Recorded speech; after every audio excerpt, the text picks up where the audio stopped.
বর্তমান সরকারের সফলতা হলো বর্তমান সরকার প্রথমত নতুনভাবে নতুন ধরনের কাজ করে এবং নানা ধরনের মানুষকে সম্পৃক্ত করে কাজ করার সুযোগ পেয়েছে এবং নতুন চিন্তা করছে, এটাই আমি সফলতা বলবো। মৎস্য ও প্রাণী সম্পদ উপদেষ্টা ফরিদা আক্তার বলেছেন, গত 15 মাসে দেশে যে পরিবর্তন এসেছে তা অন্তর্বর্তীকালীন সরকারের বড় সফলতা।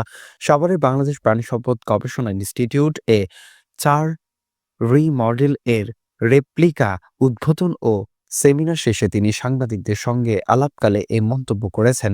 তিনি বলেন, বিভিন্ন শ্রেণী পেশার মানুষকে সম্পৃক্ত করে নতুন চিন্তা ও উদ্যোগ বাস্তবায়ন সম্ভব হয়েছে।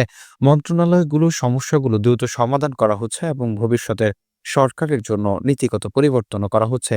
গরুর মাংসের দাম প্রসঙ্গে তিনি উল্লেখ করেন, দাম কিছুটা বেশি হলেও প্রান্তিক খামারিরা ন্যায্য মূল্য পাচ্ছে, যা ইতিবাচক। অনুষ্ঠানে উপস্থিত ছিলেন জলবায়ু পরিবর্তন ট্রাস্টের ব্যবস্থাপনা পরিচালক গাজী মোহাম্মদ ওয়ালিউল হক, প্রাণী সম্পদ অধিদপ্তরের মহাপরিচালক ডাক্তার মোহাম্মদ আবু সুফিয়ান ও পিএলআর এই মহাপরিচালক ডাক্তার শাকিলা ফারুক সহ ঊর্ধ্বতন কর্মকর্তারা।